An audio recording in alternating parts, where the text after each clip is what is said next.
All right, everybody, welcome to the Your Vision podcast, brought to you by the Amateur Gaming League. My name is MoldybananaRL. I am the owner and founder of the Amateur Gaming League. I am also a owner of Team Divinity. And to my right, I have VexyLad, another one of our hosts. VexyLad, go ahead and give a little introduction about yourself. Hello, my name is Ginger Boy VexyLad. You know, I'm a Rocket League caster. If you couldn't tell, I'm one of gaming management. I'm the head caster for Unknown Esports. Hashtag stay unknown. And you know, I'm a caster here in AGL and a bunch of other leagues.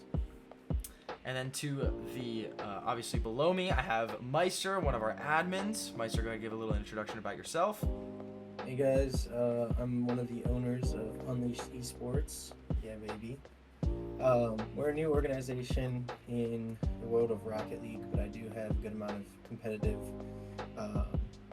esports. At the time it was called MLG, but I do have a good amount of experience in competitive gameplay, so I'm lending a hand where I can, and going to be helping run the podcast.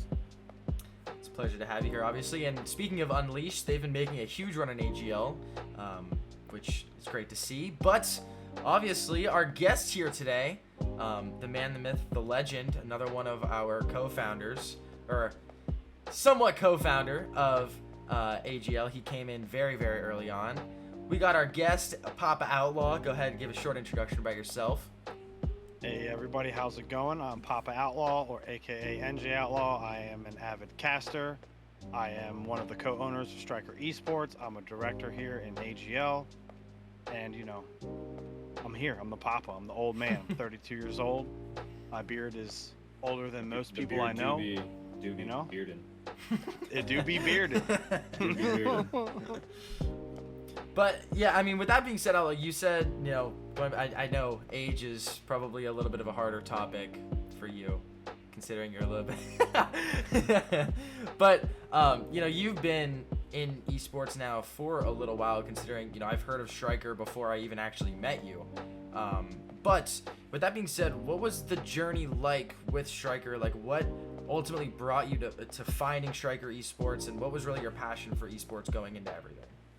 So I used to be friends with a buddy named Bearded Grandy, who is one of the co-founders of Stryker before Stryker was made. And they used to be a part of another org. I won't name the org. I don't think the org's around anymore. But basically, they were smurfing in IGL, and Granny and Spectre were not about that life. So they wanted to make their own. Like I said, I was friends with Granny. I played with him a couple times. He was GC1. I was like Diamond 1 at the time. But we just had fun and laughed the whole time. So, like, you know, we just clicked. You know what I mean? We didn't care about, like, who's better. We just had fun playing with each other. So he brought me in. I was like one of the original 10 people to join the server after they had it all set up. I joined a team for IGL. I started being very active in the VCs. I didn't really know much about Discord besides joining a VC or typing in Gen Chat at that time. And then after about, I would say, 5 or 6 months into that, I got promoted to mod. And the second I got promoted to mod, I went crazy. Like, I helped promote Stryker to what it is today, to where eventually I got promoted again to a co-owner position with Bearded Granny and Spectre, and the fourth owner, who's Olive. He's an unknown entity, but he is also a great entity. Just only like the owners really talk to him. But yeah, that's basically the shortened version of the journey. Yeah, that's honestly pretty cool. I mean, I saw you guys start, like you mentioned, you guys started in IGL, which, you know, unfortunately IGL is no longer around. But like I said, your organization made a huge mark in the esports community, you know, even when you guys first started. So even with me hearing about you before I even knew you, I knew Stryker Esports was a very, very prominent organization. But obviously it's great to see you guys here in AGL, and it's a pleasure working with you, of course, with everything AGL wise. Thank you, I appreciate that very much. We're happy to be a part of such a great organization as like AGL as well.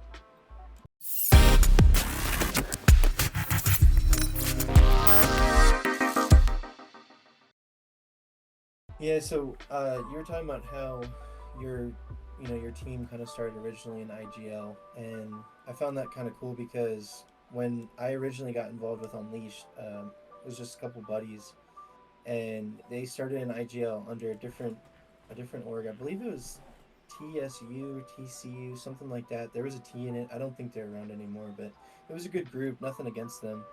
But Drew's kind of just like Drew Kairos, one of the other owners, was just like, I can do that too. I don't want to play under a name. I want to make my own brand. I want to, get rolling. And his original group kind of fell through. And like you said, when you got involved, you kind of just hit the road running with it. And that's kind of what I did. I ran into the server. I was like, hey man, I heard that you've been trying to start this esports group and you've had a lot of issues with it, trying to get people to stay committed. And I've done this kind of thing before, give me the word and we'll get started. And it was funny because I kept telling him, we'll make a new Discord, let's make a new Discord. And then it turned into, hey man, I made a new Discord if you want to use it, but we don't have to. And then eventually I was like, hey Drew, join the Discord, let's move over there. And he's like, I don't know, man. I'm like, hey Drew, by the way, I already transferred ownership to you. Let's get moving. So it was like, I kind of just hit the ground running and, we were buddies. I said, hey, look, I'm happy to take some of the ownership responsibilities off you since you're also going to be a player. I'm not too big of a player yet. I'd like to get better, but I'm older and I'm later in the game. So, but it's a lot of fun, and it's definitely something that was pretty cool how it was so similar to how you got involved with your team. I guess as we're talking about upbringings in esports, I want to talk about mine a little bit. Mine's a little bit of a different situation. So I first got my involvement in esports back in 2019, I believe it was. It was like January of 2019. There was an organization that was strictly actually for the state of Pennsylvania. They had teams that were all based around cities that were, kind of more prominent in the state of Pennsylvania, like Jonestown, Altoona, and stuff like that. And I joined that organization not really knowing what I was getting into. Within my first 2 months of being there, I was named a team manager, and I started managing roughly 3 to 4 teams at that point, which obviously was awesome. And then, unfortunately, things with that organization fell apart a little bit, and then I moved into creating my own sort of tournament organization with some of those teams that didn't have a place to go anymore. That ended up falling through as well. Then I switched over to another organization called Olympian Esports, did team managing over there for a little while. And that was all the way from 2019 that was from 2020 rather until 2022. And then in September of 2022, when IGL had their falling out, that's when AGL kind of got more established. We got a bunch of members in from that, and obviously that's how I met these incredible people that I have with me here today, is through IGL, and the connections that I made along the way. So a huge shout out to all of you guys, of course. And my upbringing is a little bit of a different one. There's definitely some major bumps along the way. Team managing and now going and organizing these events for everybody is much different. But in terms of esports, I've been in a whole bunch of different situations, but AGL definitely is one of my favorites. But Vexy, go ahead. You can talk about your upbringing since all of us did ours as well. I see how this plays out. All the older people than me, get to talk. Growing to the top right. Just leave me be. So yeah, that's how it goes. But I'm playing. But yeah, mine's pretty different. I got into video games when I was about 5, I would say, with the Wii and Wii Sports. If you know. I was like, baseball is my game, dude. I think I was like a 2000 in baseball. I'm not. Oh my god. Back in the day, but how I got into esports, I played a lot of Fortnite. I played Rocket League when it came out. Then I was on and off with Fortnite at the time, but as soon as I got my computer, I definitely focused more on Rocket League, and then I was watching Sunless Con, and then I saw IGL. I think in about late 21 I would say. I saw the Sunless Con video about IGL. Looked it up on my computer. I saw it, joined the Discord, and I would think it was Winter Circuit. I got picked up by a team in 2021, and yeah, that's how I got myself exposed. They brought, funny enough, which is actually pretty rare, I would say. They brought me into One Up Gaming, actually. They wanted to join an org, and they actually joined One Up Gaming. That's where I've been since, you know, the dawn of my existence. So, yeah, so they joined One Up Gaming. Let's just say that season did not go super well. After week 2, I played all 4 games, and you know, I got pulled game 5 for the captain, and I didn't really like how we handled that situation. So I explained my thoughts, and then, you know, he gave me the captainship, and you know, I just ran with it with One Up Gaming and stuff like that. Blue Sabres, you know, love the man to death. You know, that guy pretty much brought me here. You know, raised me like his own son actually. So Blue Sabres, low key is my dad, even though he just turned 21. But so yeah, you know, he took me under his wing. I said I wanted to help out with One Up Gaming because they gave me a shot, and you know, rest is history, boys. I got into casting when the inaugural One Up Gaming Invitational, and because we needed more casters because we didn't know a lot of people at the time. And yeah, I just took it and run with it. Now I'm in AGL, Skywards, a bunch of different leagues, and you know, I'm grateful for this opportunity and where I'm having. You know, I think very more fun stuff for me is to come. Definitely. And I just know unknown. Stay unknown. Well, Outlaw, I gotta ask you as well. What was really your inspiration to get into esports and team managing and all that stuff?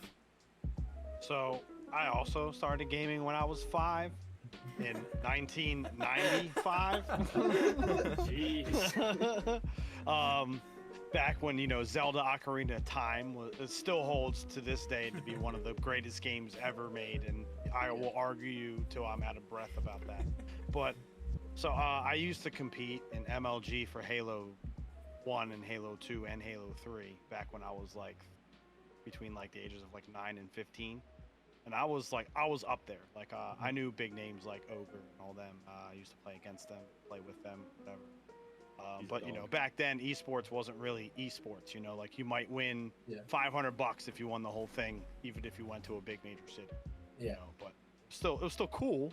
But you know, it just didn't have the foundation that it does today and the following that it does today. So, you know, I played Rocket League with my buddies, and my one buddy found the server, that bearded granny. Hey, we compete. We have competitive teams. Doesn't matter what rank you are, you can play. And I was like, all right, well, you know, I just hit Diamond 1. Let me try it out. And I enjoyed it. It was, you know, kind of like a nostalgia for me. Like, yeah, it wasn't, you know, Halo, but it was still a game that I enjoyed to play. And I got to play with friends. And then me and those friends got to compete competitively. Like, it was all around great. So that's what started the fire under me again. Like, it was nice to have that passion back in my life, not just for playing video games, but playing with friends and competing and all that good stuff. And then honestly, it just skyrocketed from there. The second I was made a mod, we went from having 4 teams a season for IGL to 20, because I just went nuts. Like, I just didn't stop. Like, I would ask Spectre. Over there. Yes, I pretty much. Like, I asked Spectre how to like do some Discord stuff, like, you know, because I didn't know anything, like how to make channels, how to make roles, blah blah blah blah blah. And I just went crazy. Like, I had like all these DMs, I had a document saved with everyone I talked to, like all that. Like, I was just going crazy. And then the owners, Bearded G and Spectre, were like, are you good? I was like, yeah. Like, bro, how did you get all these people in here? Because in like 2 weeks, we went from like 150 to 275, because I just invited all these people and just got them in. And it just hasn't, that passion and fire just gets brighter and deeper every day. And like, it just doesn't stop for me. I love my community. I love the people I'm with. I love helping the community, whether it's, you know, working here in AGL or other places similar. Like, it's a passion of mine, and I just don't see that ever going away. You talk about, you know, how tight the community is. I feel like one of the tighter orgs is definitely yours and Stryker, because it's literally like a giant. How many people do you have in there? We are at 620 now.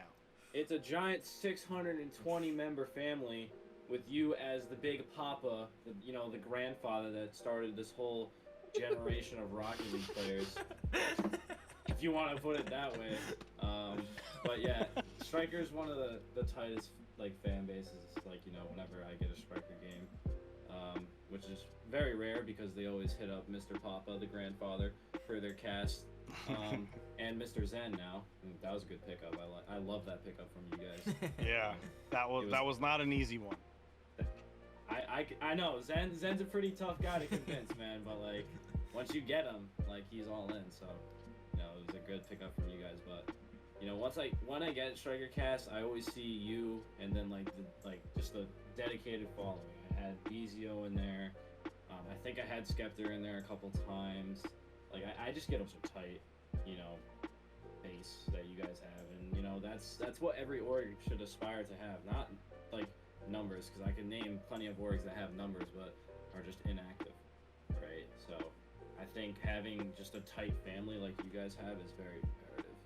I love that you mentioned that, because right below me with Meistyr and Unleashed, that is like exactly what they have.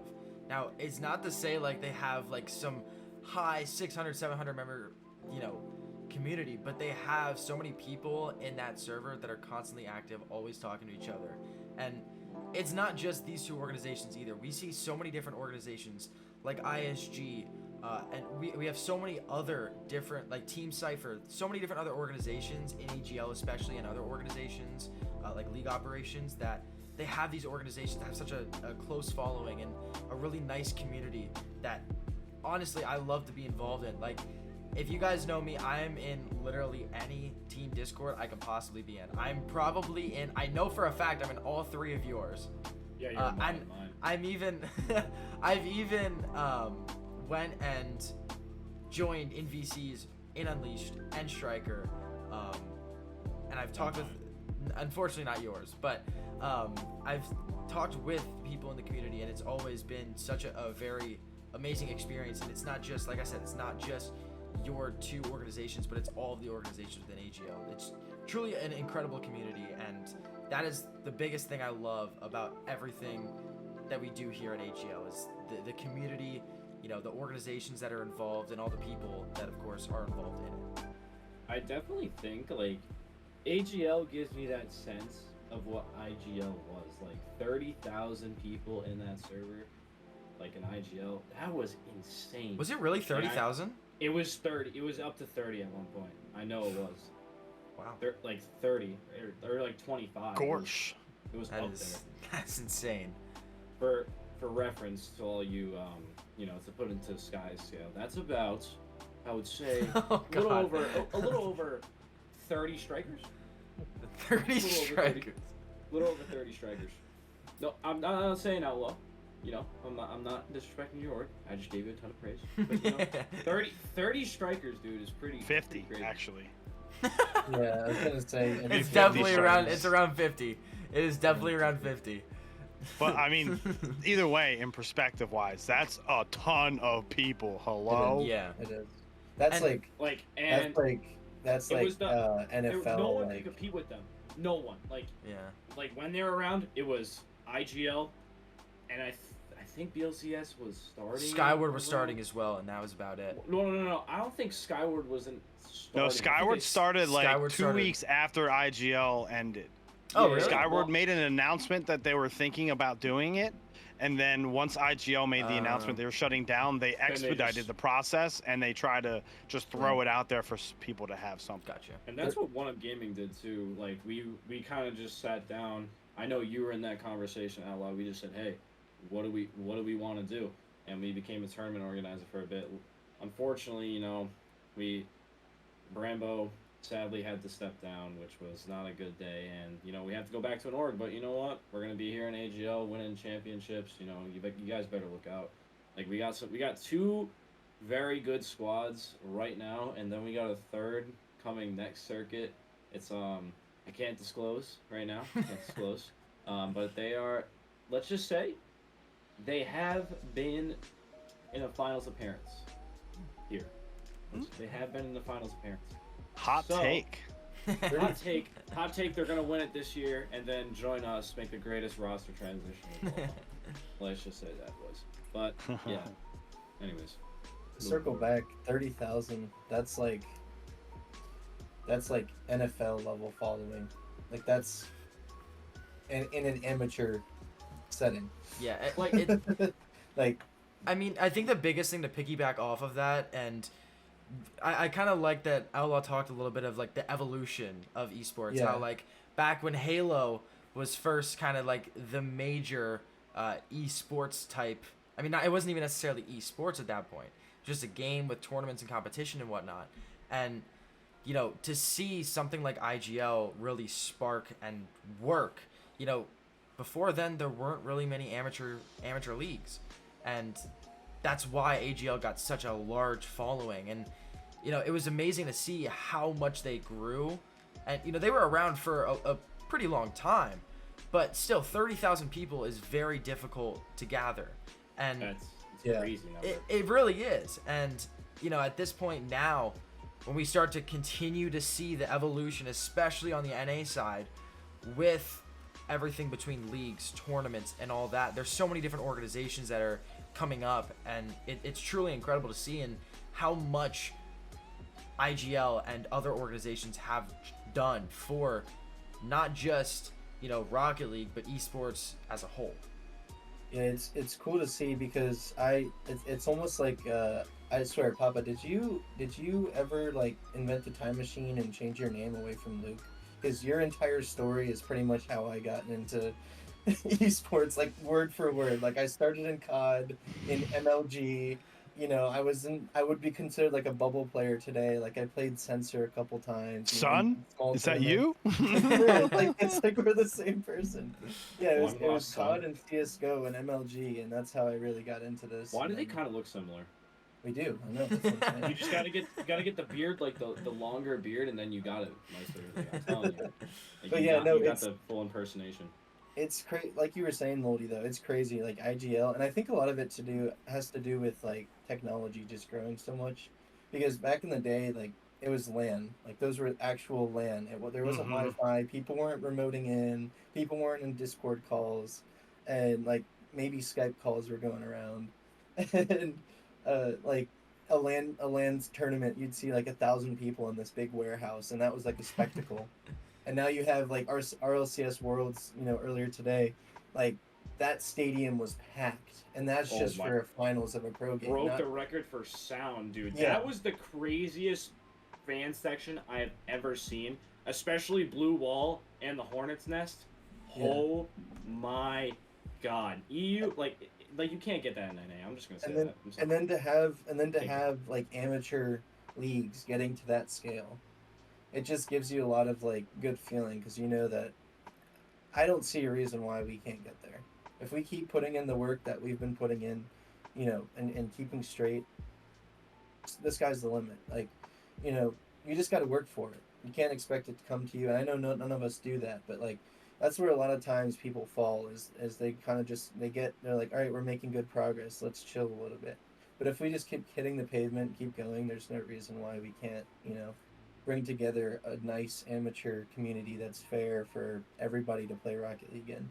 And who knows, if we get big enough, maybe other games, you know, Maybe in the there's future. no Yeah. reason. Yeah, you can Maybe start in the new future. divisions, things like that. Like there's Become IGL so many 2.0. opportunities. Yeah, there's so many opportunities we can do. Hey man, like I definitely think this has potential. Cause when did you guys officially launch?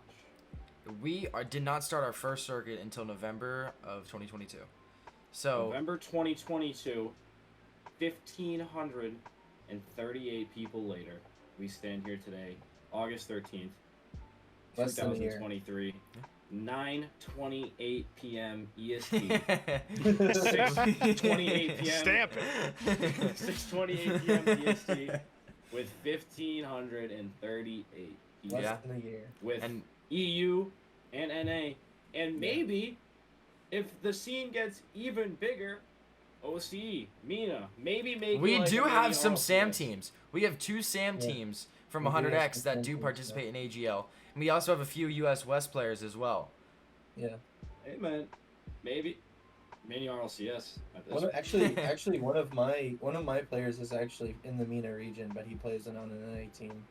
Jeez. There you go.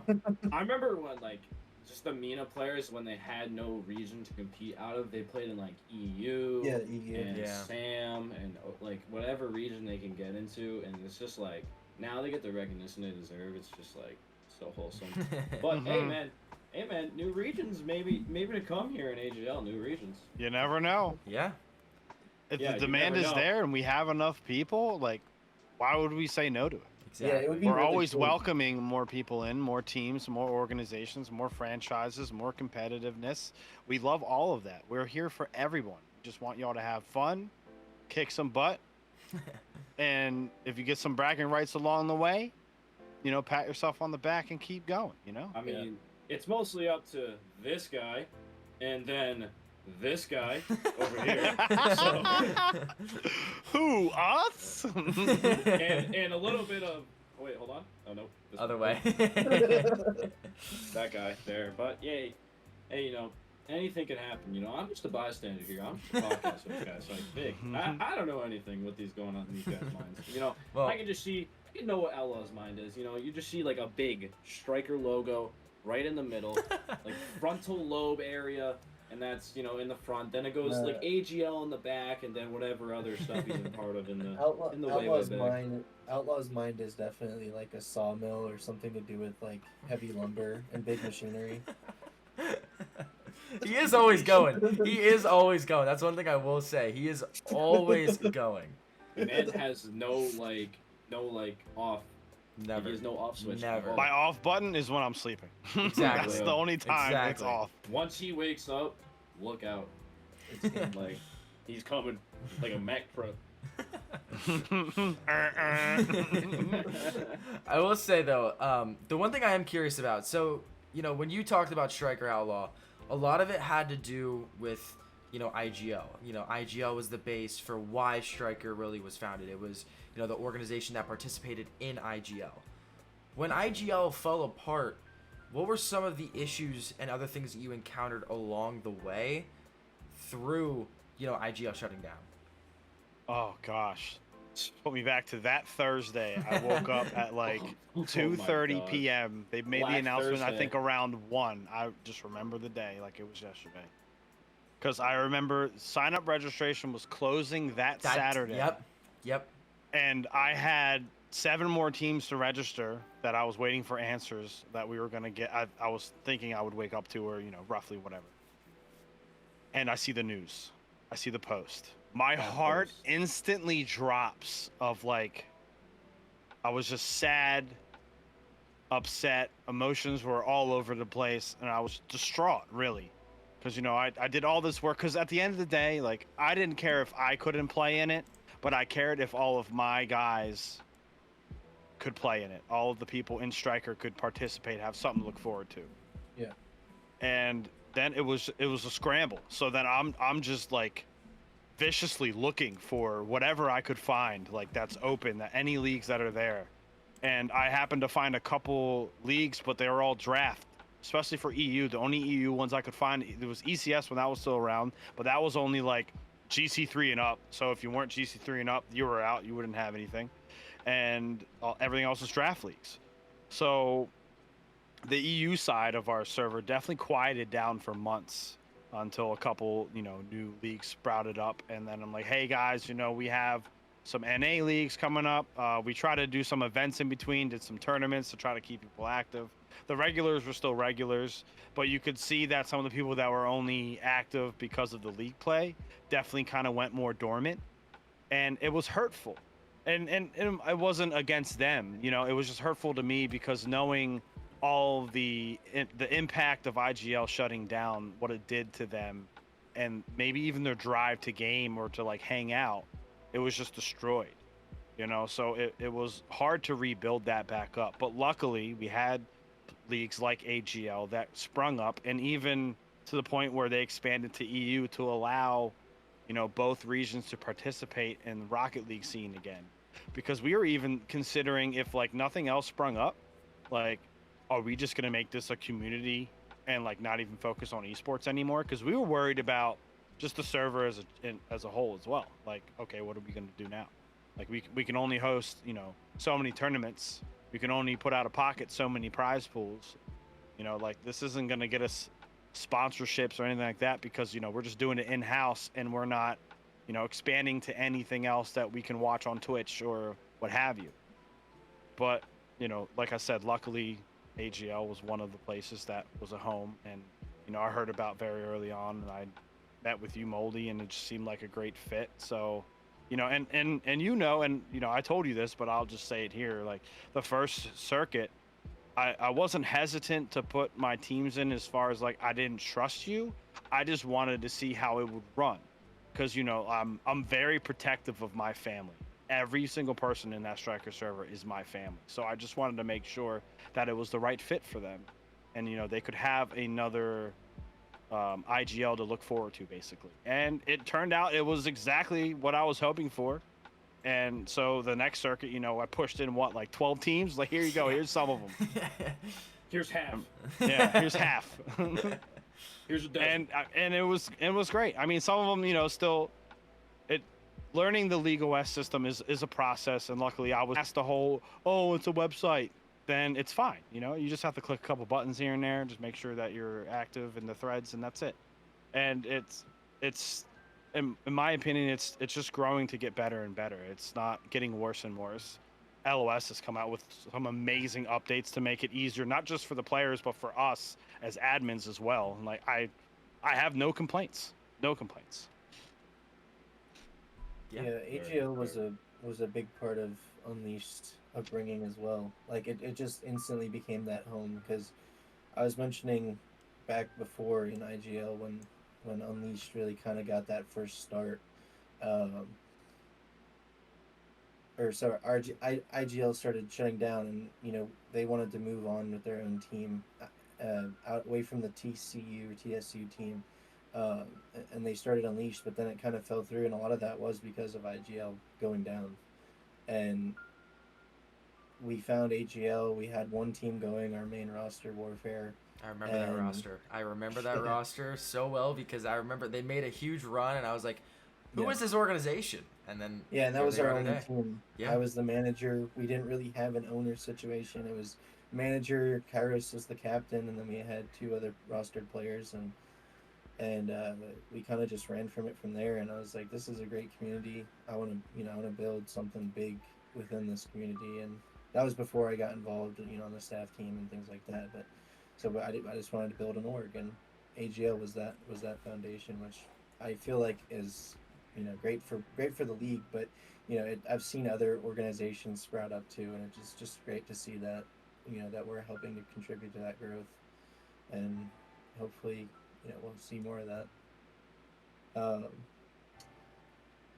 But I do want to ask, through all those trials that you faced, getting to where you are today with Stryker, were there any really memorable moments or achievements that you kind of helped get to that point, or that you felt were something you did impactful to get to that point? Yeah. So one of the things, like I mentioned before, like when I was made a mod, I hit the ground running, and like just to see a community that I was a part of from the beginning really just take a huge expansion expeditiously was just one of the most memorable things for me for Stryker. Along with, so we have this thing called the trophy room, and every team that makes at least a bronze medal for whatever circuit they participate in, whatever league they participate in, we put in there, whether it's for 2s, 3s, EU, NA, blah blah blah blah blah. And we have 1, 2, 3, 4, 5, 6, 7, 8, 9, 10, 11, 12, 13, 14, 15 different trophy room applicant teams.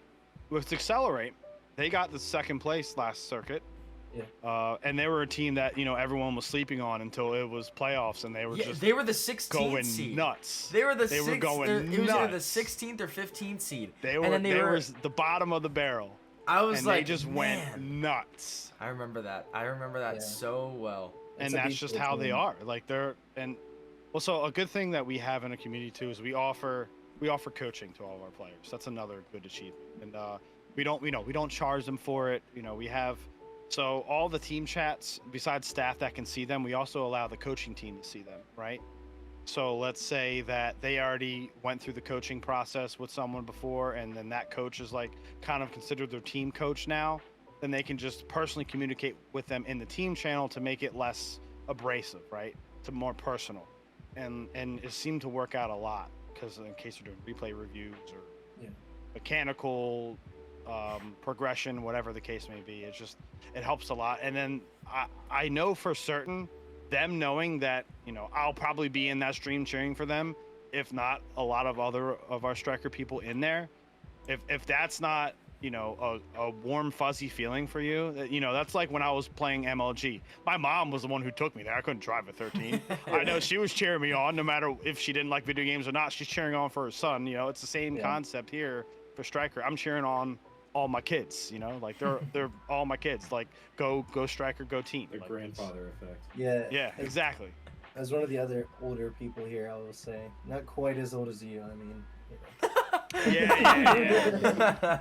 He really went there. As He really one went of the older there. people do. I do stress that a lot, and you know, Drew and our other owner Venom, Dylan, we always like to have a presence at our team games. If it's being streamed on, you know, a Twitch channel, we love to be in the comments, even if the players aren't seeing it. You know, if they watch back, they know we were there. And every single game, if the players are comfortable with it, we have a watch party channel where it's a stage, and only the players, then their coach, and then, you know, if they want a manager or someone in there, because sometimes our managers are a little more hands-on with it, in the sense that, like, hyping up and stuff like that, not really, you know, coaching. That's the coach. But we have them on that watch party, and then everybody's in the audience just watching and commenting, and it's just a great atmosphere. And I think it sounds a lot like what you guys do over there, and I definitely see it really makes a difference, you know. And one, the play style, they're always a lot more confident when they have people behind them, and you know, it's great to have that community. Especially now, like most kids, their parents don't know what they're doing on the computer, and you know, they're making all these movements in gaming that, you know, may seem significant to a parent that doesn't understand it. And you have like your online family of people that are there to support your achievements throughout the way. Kind of like you were saying, your mom doesn't know what's going on. She's not into gaming, but she was always there. Right. And now, like, if anytime I have a game, like, my dad's a nerd like I am. So I'll send him the Twitch link and he'll watch. Yeah. And Dude, Like, my he's like, mom I does have no not idea what's watch happening, anime. but I saw your name and I saw you score it. Good job. Like, cool. I will Yeah. say the one thing that I love about, especially, you know, obviously I run the AGL mainstream, and every single time I have casted a match, it didn't matter what teams were playing, whether it was a smaller organization or a larger organization, somehow, some way, they had some sort of following in that chat rooting for them. There's never been a time where chat has ever been dead. There's ever been people who, you know, weren't being rooted for. There's always someone in chat rooting for a team that they're obviously associated with, and whether that's a parent, a friend, a teammate, whatever it might be. And that is the one thing that, again, I love about, you know, the community that we have at AGL is, regardless of, you know, what our players are doing, playing, you know, even if they're just a manager of the team, they still have people constantly supporting everything that they're doing. And I think that's a huge reason and a huge part as to why so many people love esports in general, is because of that community aspect. And I forget who mentioned it, but someone said it's almost like a second family. And, you know, when you go online and you're playing your games and whatnot, like, especially with the AGL staff team, the staff team in a Board whole, of Redirectors, it's my favorite team of all time. Well, and ultimately, like, my AGL staff team, Outlaw, Thrifty, like, we talk about AGL stuff, but on top of that, I've gone to Outlaw for so many different things that have gone into my personal life, to where it's not just we're just staff members and people working together on just AGL stuff. Like, we talk about everything else. We always are having conversations. I'll go to Outlaw literally about anything, and he knows that. I literally will go to him about anything. And that is the one thing that I've really appreciated since I got into esports is, you know, there are so many different people that I've met along the way that have had such an impact on not just, you know, esports for me, but also me as a person in general. I even have some best friends now that I've met through video games and esports that I hang out with. It's truly just an incredible, like, esports is just such an amazing thing that, you know, some people may not get the recognition they deserve, but the amateur scenes that are up and coming really start to emphasize that. And that's the one thing that I really love about what we have at AGL and the other organizations, of course, that are participating in the amateur scene. Definitely, you know, I think this is, you know, one of the most diverse fan bases like out there in gaming. But I just want to comment on how you talked about like everyone has a fan, you know, when you're on an AGL stream. I'm just gonna say this: when you're in the bank, my chat, what I call my chat, the bank, always it's money time. You guys know that. Like, if you're in the bank, like, it's very one-sided. I'm just gonna tell you that right now. Like, if there's a one-up gaming stream, like, the one-up gaming crowd is just going in there. Like, dude, you're playing against tough odds. I'm just gonna tell you. I will say that, and I'll never forget this match. I remember it like it was yesterday. ISG Orion, 100x35 red, white, and blue. It was the first circuit. It was the winter circuit. Thrifty was my co-caster. Oh, yeah. Thrifty was my co-caster that match. And this was it was week 6. These two teams were the top 2 teams in AGL. Keep in mind, we weren't doing Swiss at this point. It just so happened that the top 2 teams in the division were playing each other in week 6. So they're playing each other. Game 5, keep in mind it's best of 5. So game 5 overtime. It was like 2 or 3 minutes into overtime. Or I think it was like a minute and 30 seconds into overtime. And 100x35 went and scored the game-winning goal, and Thrifty lost it. He just went absolutely berserk, and he came up to me and he apologized at the end of the stream. He was like, dude, I'm sorry, but I just got so hyped. And I'll never forget, because we peaked, I think, at 83 viewers that stream. It was the largest stream we've ever had at AGL, ever. And it was the 2, at the time, most, I don't want to say necessarily prominent organizations, but the 2 of, like, the biggest organizations in terms of teams that were in AGL. And I'll never forget that match because, you know, you said it was one-sided, and I was expecting there to be more 100x members. Like, that's the one thing I love about 100x as well. Shout out to Thrifty and his organization and Famous and all them. They do, or Fabs rather, they do a phenomenal job over there at 100x. You know, with everything their community-wise, they may be a smaller community, but if you go into a stream and you're streaming a 100x game, I promise you're going to have about 20 to 30 100x members in there. Somehow, some way, you're going to have that. Dude, and I had like a solid like 10 if I was still like, dude. Show out. Yeah, they really do. And I was expecting it to be so one-sided towards 100x, and then all of a sudden, you just see this huge eruption of ISG fans who are watching the stream now. And like, I'll never forget it because it almost looked like an RLCS chat where like everything was just, you weren't even able to keep track of what was being said because there were so many people watching. And it was honestly an amazing match that I truly will never forget it. And I have some of my greatest memories from esports just from, you know, the past few months running AGL and also in the past with my team managing. And esports has made such a significant impact on my life, and I'm sure as well as all of your guys' lives, that you really can't even explain. And you don't really think of it, but when you really start to like examine everything that esports has done for you, it really has, especially for me, it's done a lot for me. It's gotten me through some of the hardest times, and that is truly why I love esports. Definitely.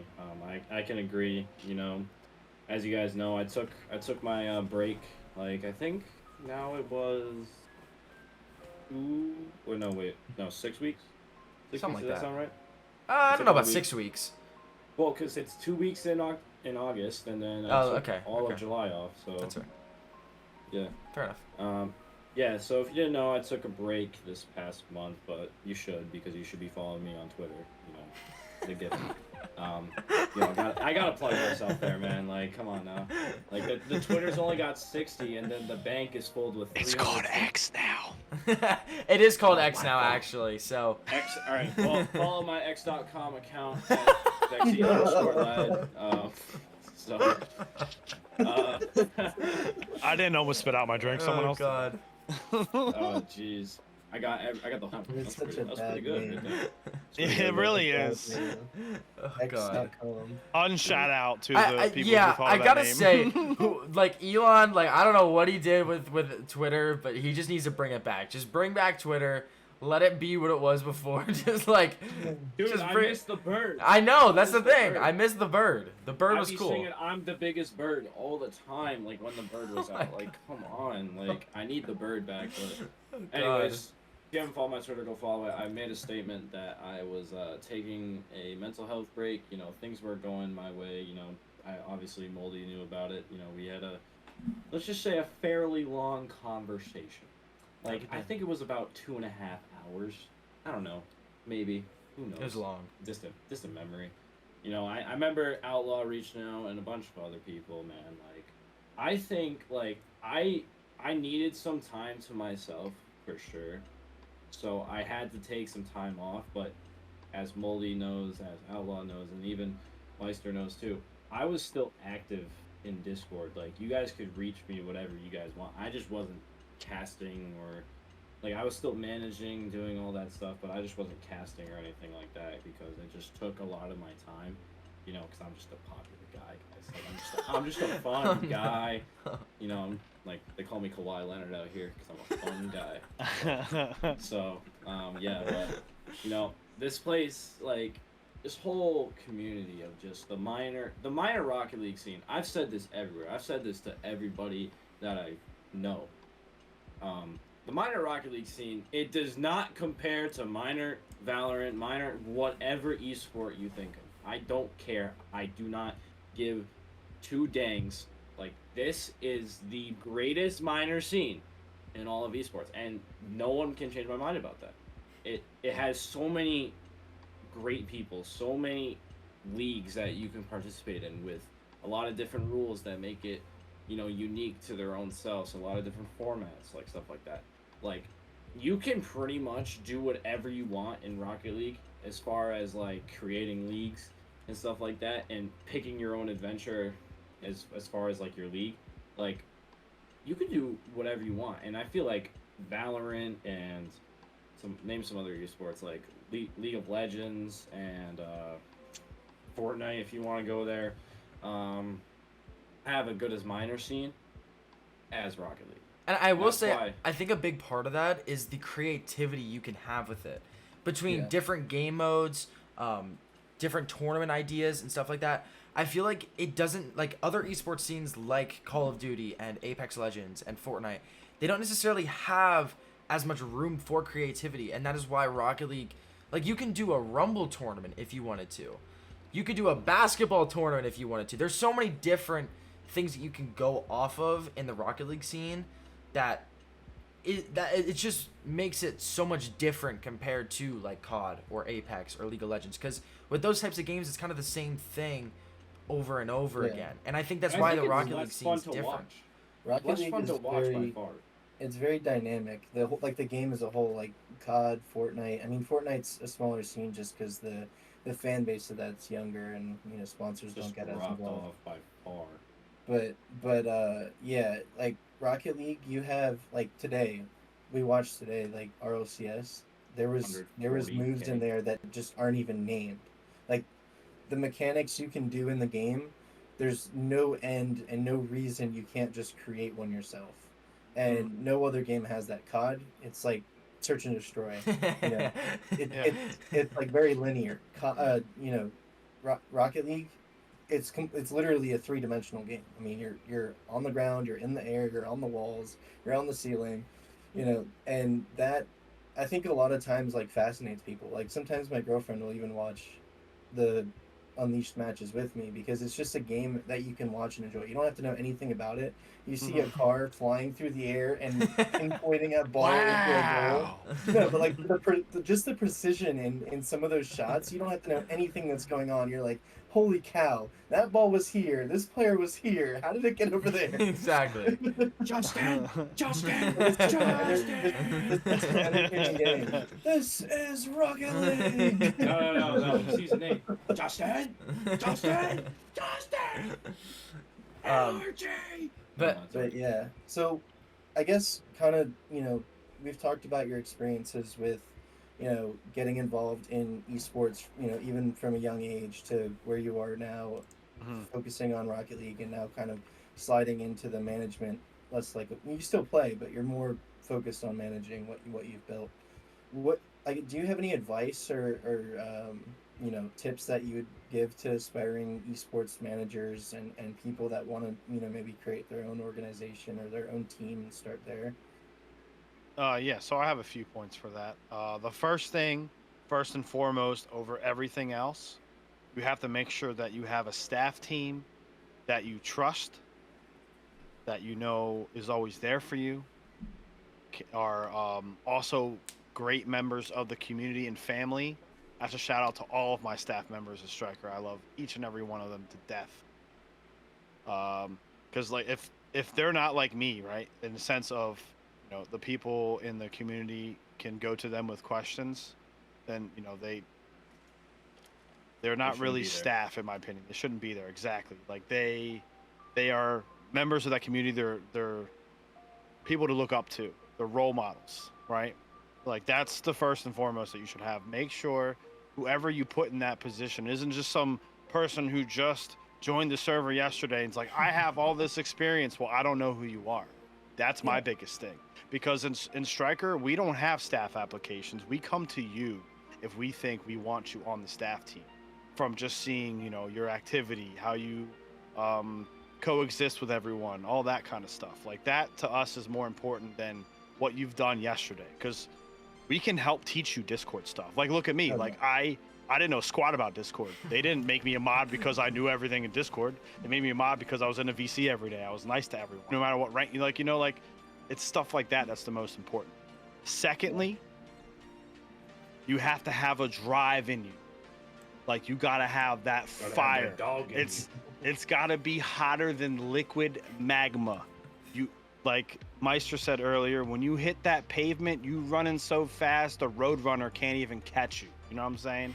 Like you have, like, even if you don't have the vision 100%, you run with that idea, or you discuss that idea with your fellow staff peers, and you know whatever you conclude to. 100, no 0. There's no 100. 100 still too low of a number. You put in 200% always. And like they gave me a compliment earlier, and that's just how I've always been. That's how I was bred since I was, you know, able to talk and understand what went on in my family's lives. They're all hard-working individuals, and I applaud them for that and raising me that way to, you know, never give up. If you're knocked down 8 times, you get up 9. Like you just do not stop. You keep running. And if you can focus on those 2 things, it'll be very hard for you to fail. Very I think one thing is good to note with that though is giving your 100%, like giving your all and really hitting the ground running, doesn't mean burn yourself out. Like make sure you're pacing yourself and giving yourself the breaks and space you need to keep yourself healthy, because then you're at your 100%. If you're going hard every single day but you're only giving out 30%, you're not doing your potential. You're hurting yourself. You're burning yourself out more, and in the long run, it's just you're gonna get to a point where you can't continue anymore, and then whatever you're trying to build is gonna topple, or you know you're just driving yourself further and further into a burnout, and then you're just not gonna want to do it anymore. So make sure you're feeling 100% when you're ready to run, because that's what counts. When you're hitting the ground running and you are feeling good, you're healthy, you know, your head and your body, keep both of them healthy, and you're, you know, just hit the ground running that way, you're set. But make sure to pace yourself and give yourself the space you need. And that's why vacations are so important. And Moldy, that's why when you went on vacation last week, that's the biggest reason why I was giving you crap. I was like, enjoy your time away, reset your mind, you know, because if you're not healthy up here, you're not, like Meistyr said, you're not going to be productive anymore. Yeah. Vacations are so important. Yeah, and that's why we get yelling at you to get out of the chat. Yep. Get out of here. I saw this man when he was on vacation, like for at least 6 hours a day on his phone in Discord. I'm like, oh, at least. Like very minimum, probably max a solid 8. Like, dude, you were in Carolina. Like, go to the beach, man. I know you were on the beach for half the anything. Day. Like you could have went in the water, built a sand castle. I know you might be grown out of that, but dude, I know I like digging holes at the beach. You know, like just sitting. Oh heck yeah! And, like, you know what I'm saying, Outlaw. You know, the grandfather effect, right? So, yes. Yeah. So yeah, you would dig a hole. You know, if I started digging a hole and I said, you know what, join in, Moldy would not. He would be on his phone. That's not true. That's not true. So when he falls asleep, we get the suntan lotion, and we like draw things on his back. So then when he wakes up, he has a happy little symbol on his back. You know what I mean? You're a pretty strong guy, right? I would say. Yeah. So I know what Moldy weighs about. He weighs about 170 and change, I would say. You're 170 not and even change. close. I You're don't not care. even close. Doesn't matter. You might be 200, but you're 6'4", so it's given. Okay. So, you grab his arms, I grab his legs. We throw him on the ground when he is dead asleep. Okay? And then we teach him a lesson. All the excess sand from digging the hole, right on top of him. Buried. Wow. All right. Because you don't want to dig the hole. So- It's a team effort, bro. Yeah, when Fair enough. Moldy goes missing, you know exactly who it is. I didn't agree to that one. this guy right here. Alrighty, Outlaw. And to wrap up here, I do have one final question for you. Is there anything else that you'd like to share or highlight about your role as an esports team manager? Yeah, so it stresses you out so much that you end up cutting your beard off and rearranging your room and changing your shirt all mid-podcast. It's crazy how that works, right? But no, in all seriousness, the last thing I'd like to touch on is what I've already touched on overall, but 100% when helping with esports, it's all about your community. It's all about who you have helping you run things, and it's family, right? And I know I say it all the time, but it's because I mean it, and it's the truest thing I can say. I have a shout out, I'll do again, to my entire staff team, to my entire community. I love each and every one of them. Stryker wouldn't be what it is today without them. Regardless if I was in there or not, it still wouldn't have been there without the community to help drive the teams to play, to have the ability to meet new people, have new friends, new org owners that you can get in contact with, new leagues to play in, new casters, all of this derives from your soul community, and that's where all the relationships and connections spread from. It's the best advice I can give is just make sure that your family is always good. If they're good, you're good, your org's good. Simple as that. Yeah, I think that's a very great way to end it off here. Some inspirational words from Pop Outlaw himself. But Outlaw, of course, I just want to give a huge thank you to you for coming on this podcast. Sorry for you losing your beard. I don't know how you do it, man. You're like Houdini over here, man. Changing your room and shaving your beard, yeah. I have magical powers, my friend. It's exceptional. And for a sweet price of 2,000 channel points, you can redeem the Russian accent on the streams. No. For Pop accent, Outlaw. man. This is true. It's 500, but yeah, this is true. Oh, 500? Oh, yeah. God. I'm redeeming that every time. You already know. Anyways, though, again, just to wrap it up here, Outlaw, thank you again for coming onto this podcast. It's a pleasure having you on. And yeah, a huge shout out to Stryker Esports, of course. We'll have Stryker linked in, of course, the description. So be sure to, follow them on over there. If you want to join into their Discord, we'll have a Discord link as well. Follow them over at their social medias. But yeah, Outlaw, once again, thank you for coming on. Meistyr, thank you for having me. You guys have anything else you want to say to Outlaw? Nope. It was a good talking to you, man. Good talking to you too, sir. Outlaw, my grandpa, that guy. There we go. He's that guy, He's the inspiration to what all org owners should be, and I want to make that very clear. Even though I do work with some incredible people, the dedication and commitment Outlaw has is second to none.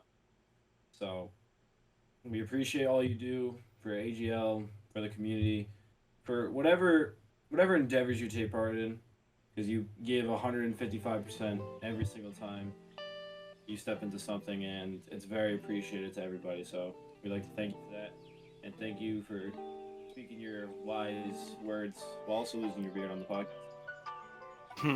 Thanks, Vexy. That means a lot, bro. I think that's a phenomenal way to end it here. Outlaw, once again, thank you so much for coming on. Everybody, that's going to do it for this episode 1 of the AGL Eurovision podcast.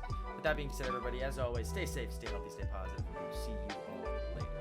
Peace. Bye. Deuces.